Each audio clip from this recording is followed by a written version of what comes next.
to talk a little bit about the importance of feeling heard or feeling seen. And to do that, I'll share a couple of stories.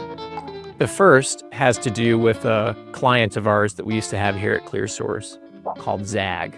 If you're not familiar with Zag, they created the invisible shield for cellular phones and other mobile device accessories.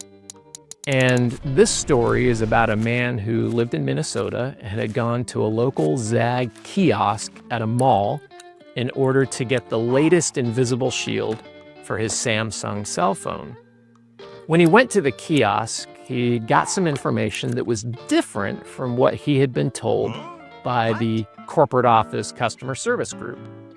In an effort to let us know about this discrepancy, he called and got one of our customer service representative to explain his frustration with the seemingly different information he was receiving. The customer service representative did not help him feel heard. And so the customer kept repeating himself. I can hear the frustration in his voice as I listen to this call. He's getting more and more mad and eventually asks for a supervisor. How did we go wrong? When I listened to the call, what I realized was that we were talking to the customer in a way that he didn't feel heard because we were rushing to a solution. How do we help a customer feel heard?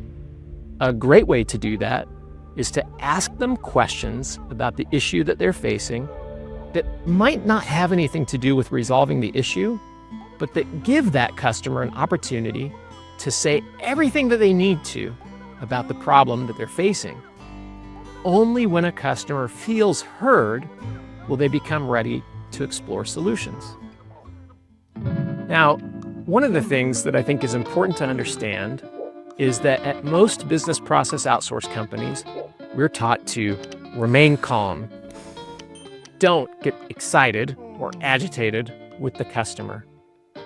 I understand the importance of not getting caught up in emotion. However, I also understand that for a customer to feel heard, sometimes you have to meet them where they're at. A few weeks ago, they experienced a riot over in Kenya. What had happened is they had elected a new president, and that president came in and said, you know what?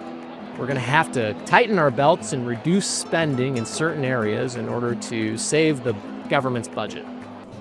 A lot of the people who had voted for that president felt betrayed, fearing that this course of action was going to make their lives harder. And so these young voters went to the streets and started rioting. If you were a friend of one of those people who was rioting in the streets, what would you do? When I asked that question of some of our trainees, they said things like, I would ask them why they're upset. I would tell them that everything's going to be okay. But in that moment, the thing that would make that person probably feel the most heard is if you pick up a Molotov cocktail and throw it through the window. Now, I'm not suggesting that any of us actually go out and participate in violence. I'm using this as an extreme example to make a point. Meeting your customer where they're at. Empathy means feeling what they're feeling. Compassion, which is empathy plus action. Compassion is doing something to help them once you've reached that point of understanding where they're at. That's hard to do. It's not unlike listening to a baby cry. If you've ever had a screaming baby, the first thing you want to do is make sure to change its diaper, feed it, maybe see if it needs a nap. You just want the screaming to stop.